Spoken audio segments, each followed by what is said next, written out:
Israel फिलिस्तीन के बीच युद्ध को लगभग 1 साल हो गए हैं, लेकिन भारत में आपको एक चीज़ देखने को मिलेगी। इजराइल फिलिस्तीन के युद्ध के पक्ष में मुसलमान नहीं हैं, और जो फिलिस्तीनियों पर उनके आटा, अभी तो एक वीडियो देखा मैंने, बच्चे जो हैं वो कुरकुरे खा रहे थे, चिप्स खा रहे थे, वहाँ पर बमबारी। तो अब बच्चे भी निशाना बन रहे हैं, और यहाँ के जो राइट विंग हैं वो खुश हो रहे हैं, और मुस्लिम समाज में चिंता है। वही सोचिए, वही राइट विंग बांग्लादेश में जो बौद्धों पर या हिंदुओं पर हमला हो रहा है, उसके लिए भी भारत के मुसलमानों को जिम्मेदार ठहरा रहे हैं। कोई इक्का दुक्का मुसलमान इसको इस्लामिक क्रांति लिख दे, कुछ भी लिख दे, बांग्लादेश से हमारा क्या लेना देना, पाकिस्तान से हमारा क्या लेना देना। मुझे लगता है, मुझे भरोसा है कि भारत के मुसलमान सेकुलर हैं, भाईचारे में भरोसा करते हैं, और दुनिया में कहीं भी गैर बराबरी होगी, चाहे वो धर्म के नाम पर हो, जाति के नाम पर हो, रेस के नाम पर हो, वो न्याय के पक्ष में खड़ा होंगे। बामन मिश्राम ने ठीक ही कहा है कि इस्लाम दुनिया भर में इसलिए फैला क्योंकि इस्लाम ने उन लोगों को गले लगाया जो पीड़ित थे, जो मजलूम थे। मजलूमों को गले लगाने का नाम ही इस्लाम है। क्या है आप पर इसकी राय? मैं कुछ जानकारी भी दूंगा, कुछ बात भी करूंगा, और इसको समझने की भी कोशिश करेंगे कि आखिर पाकिस्तान में हो रहे दूसरे धर्म के लोगों पर जुल्म के लिए, बांग्लादेश में हो रहे दूसरों धर्म पर हो रहे धर्म के जुल्म के लिए भारत का मुसलमान क्या दोषी है, और क्या भारत के मुसलमान, पाकिस्तान के मुसलमान बांग्लादेश के मुसलमानों से अपना कोई दोस्ती रखता है, या भारत का मुसलमान पीड़ितों के साथ है। जैसे वो फिलिस्तीन के लोगों के साथ है, वैसे ही वो बांग्लादेश के लोगों के साथ भी है, चाहे वो हिंदू हो चाहे बौद्धिस्ट हो। ये मुस्लिम समाज भी हमें प्रतिक्रिया कमेंट में कर सकते हैं कि आपकी क्या राय है, आपको दोषी ठहराया जा रहा है। क्या आप बांग्लादेश और पाकिस्तान की हिंसा को सही ठहराते हैं और इजराइल की हिंसा को गलत ठहराते हैं? अगर ऐसा तो नहीं है।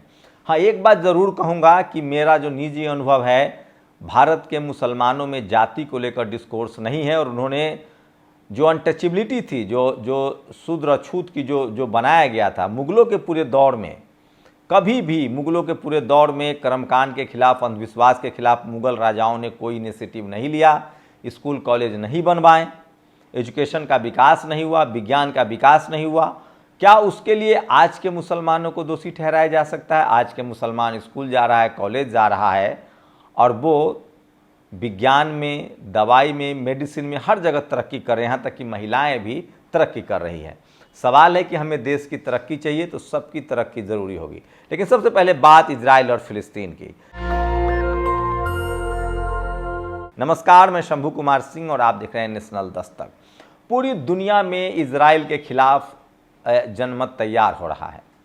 फिलिस्तीन अब लगभग बर्बादी के कगार पर है, लेकिन इजराइल भी अब दुनिया भर में बदनाम हो चुका है, और इजराइल को लोगों ने खूनी देश घोषित कर दिया है। स्पेनिश ऑस्कर विजेता जेवियर वार्डन ने कहा है, नेतन्याहू की जवाबदेही अब ज़रूरी है। गाज़ा में जो हो रहा है वो अस्वीकार है, भयानक और अमानवीय है। मेरा मानना है कि इजराइल की सरकार इतिहास की सबसे चरमपंथी सरकार है। इजराइल के यहूदी नेतन्याहू को टीवी पर भी नहीं देखना चाहते हैं। सोचो, अगर नेतन्याहू इन यहूदी के सामने मिल जाए तो वो क्या करेंगे। तो सोचिए वहाँ के लोग कितने ईमानदार हैं कि इजराइल के लोग नेतन्याहू के खिलाफ खड़े हुए हैं। वो चाहते हैं कि अमन हो, दोस्तियारा रहे। हिजबुल्लाह के हमले के बाद इजराइल धुआं धुआं हो गया है, तो इजराइल पर अब हिजबुल्लाह भी जो है वो हमला कर रहा है। जिस तरह से आपने देखा किस तरह से लेबनान में मोबाइल विस्फोट, पेजर विस्फोट हो रहा है, तो युद्ध बढ़ता जा रहा है। इजराइल पर हिजबुल्लाह के हमले के बाद इजराइल का हाइफा शहर जल रहा है। हिजबुल्लाह के हमले के बाद इजराइल का दरसे इजराइल आयरन डोम पुश हो गया है। तो अब चूँकि युद्ध बड़ा हो चुका है, और आपको पता ही है, लगातार धीरे धीरे, मैं आपको पहले भी अपडेट दे रहा था कि किस तरह से इस युद्ध में जो मिडिल ईस्ट के कुछ देश है, और ख़ासकर जो सीमावर्ती देश हैं इजराइल के, चाहे वो ईरान हो, चाहे वो तुर्की हो, चाहे वो लेबनान हो, सीरिया हो, ये सब इस युद्ध में खड़े हैं। ठीक उसी तरह से जैसे पूरा का पूरा यूरोप रूस के खिलाफ मदद कर रहा है यूक्रेन का, उसी तरह से लेबनान से हिजबुल्लाह की मिसाइल को इजराइल का आयरन डोम रोकने में नाकाम रहा है। ये भी बड़ी खबर है। मुजाहिदीन ने गजा रफा में एक इजरायली सैन्य वाहन और ड्रोन पर कब्जा कर लिया है। इजरायली सैनिकों ने उनके वाहन पर हमला लगाया है। तो लगातार ये खबरें जो है वो सोशल मीडिया पर आ रही है। इजराइल की राजधानी तेल अवीव में इजरायली लोग सड़कों पर उतर आए नेतन्याहू गाजा युद्ध बंद करो, इजरायली कैदियों को मुक्त करो। इजरायली लोग लेबनान इजरायली युद्ध को रोकने की भी मांग कर रहे हैं। कल कसम ब्रिगेड ने राफा में बारूदी सुरंगों से लैस एक मानव रहित बख्तरबंद और इजरायली सैनिकों ड्रोन को पकड़ा है। तो ये बात तो तय हो गया है कि अब ये युद्ध जो है वो किसी अंजाम तक नहीं पहुंच रहा है और दुनिया का सबसे टेक्नोक्रेट, सबसे मजबूत आर्म्स वाला देश माने जाने वाला इजराइल भी अब बैकफुट पर है। इराक के सचिव कताइब सैयद अल सहदा ने सैयद हसन नसरल्लाह को एक संदेश में कहा, हम लेबनान के दक्षिणी मोर्चे को हमारे मुजाहिदीन से भरने के लिए आपके इशारे का इंतज़ार कर रहे हैं।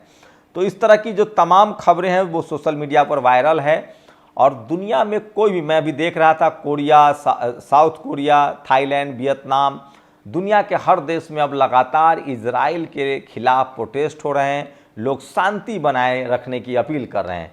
लेकिन अब मैं आपको लेकर चलता हूं भारत में लगातार जो राइट विंग के लोग हैं, सोचिए अफगानिस्तान में जब तालिबान आ रहा था तो कैसे, अब तो भारतीय मीडिया में भी लिखा जाता है तालिबानी हमला, तालिबानी सजा। भारत में जब कोई कुर्तम अपराध होता है तो तालिबानी, जबकि तालिबान एक सरकार चला रही है।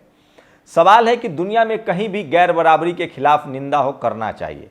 ये नहीं चलेगा कि यूपी में यादव का इनकाउंटर हुआ तो बड़ा अच्छा है योगी जी, बड़ा बढ़िया है, और जब पाठक की गाड़ी पलट गई और जब एक बाबू साहब का इनकाउंटर हो गया तो योगी जी खराब हैं। दोनों में खराब हैं। न्याय का राज हो, कानून सम्मत तरीके से काम करे। सोचिए अगर सरकारें बदल गई यूपी में तो क्या होगा। अगर तब तो कल कोई किसी जाति का मुख्यमंत्री आएगा, वो उस जाति का दूसरे जाति का इनकाउंटर करवाएगा, और ये होता रहा है।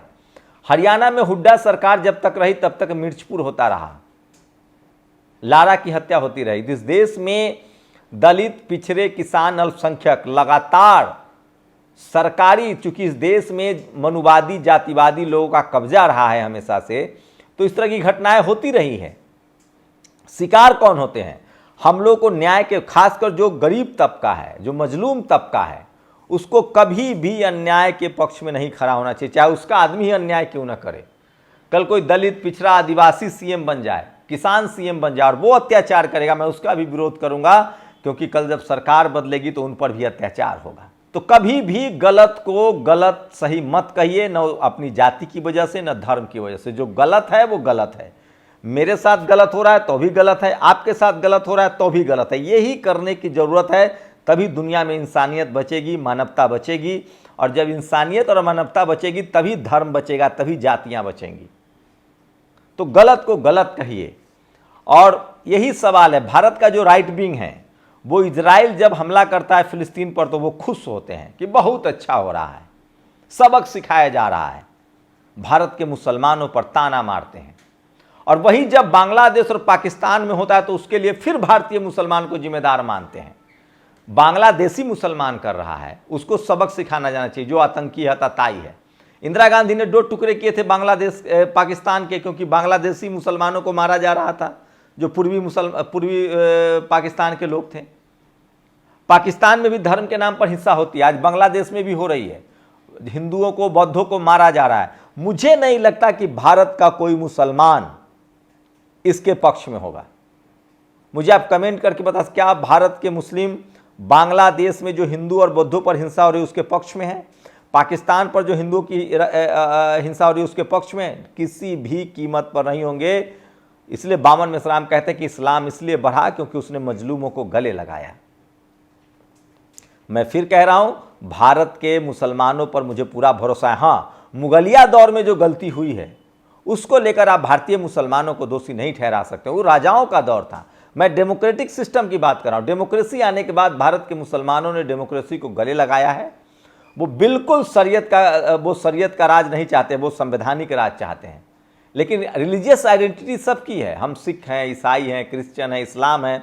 हम अपने धर्म की आज़ादी सब चाहता है। लेकिन वो ये नहीं कह रहा है कि किसी दूसरे धर्म पर अत्याचार करो। आज मुसलमान धार्मिक रूप से भारत में उनको निशाना बनाया जा रहा है, क्योंकि वो अल्पसंख्यक हैं, पीड़ित है, इसलिए हम लोग उनके साथ खड़े हैं। कल वो अत्याचार करेंगे धर्म के नाम पर तो हम उसके भी खिलाफ खड़े होंगे। न्याय का मतलब होता है हमेशा न्याय के साथ खड़ा रहना। क्या आप लोग राय दीजिए, क्या भारत के मुसलमान बांग्लादेशी मुसलमानों के समर्थक हैं जो हिंदू बौद्धों पर हमला कर रहे हैं? पाकिस्तान के जी नहीं, भारत के मुसलमान भारत के नागरिक हैं।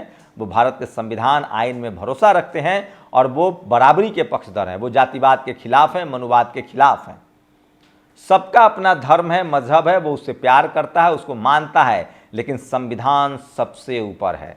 भारत का संविधान सबको अपनी धार्मिक, वैचारिक, राजनीतिक अधिकार देता है, सबको अपनी आस्था को मानने का अधिकार है। मैं इसलिए कह रहा हूं कि आप लोग अगर भारत के मुसलमानों को बांग्लादेश और पाकिस्तान के लिए दोषी ठहरा रहे हैं तो गलत है।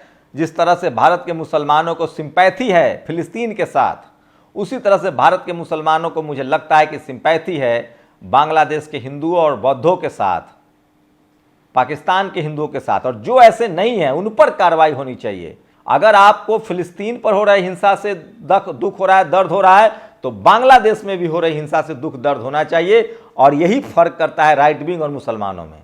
राइट विंग के लोग ऐसा नहीं करते हैं। वो जब युद्ध होता है तो मुसलमान को टारगेट करते हैं धर्म वजह से, और जब शांति रहता है तो भारत के लोगों को ही, जो हिंदू हैं, उनको भी जाति की वजह से टारगेट करते हैं। कह रहे ये तो दलित है, पिछड़ा है, किसान है, अल्पसंख्यक है। आप एक बेहतर नागरिक तब बनेंगे जब आप किसी भी आदमी के साथ धर्म के आधार पर, जाति के आधार पर, लिंग के आधार पर भेदभाव नहीं करेंगे। क्या है आपकी राय? आपकी राय बहुत ज़रूरी है। शुक्रिया। नेशनल दस्तक की आपसे गुजारिश है कि अगर इसको बचाना चाहते हैं तो नेशनल दस्तक को सब्सक्राइब करने के लिए रेड कलर के सब्सक्राइब बटन को दबाएं, फिर बेल आइकन की घंटी दबाएं। नेशनल दस्तक को बचाने के लिए बहुत ज़रूरी है कि हर खबर को शेयर करें, लाइक करें, कमेंट जरूर करें।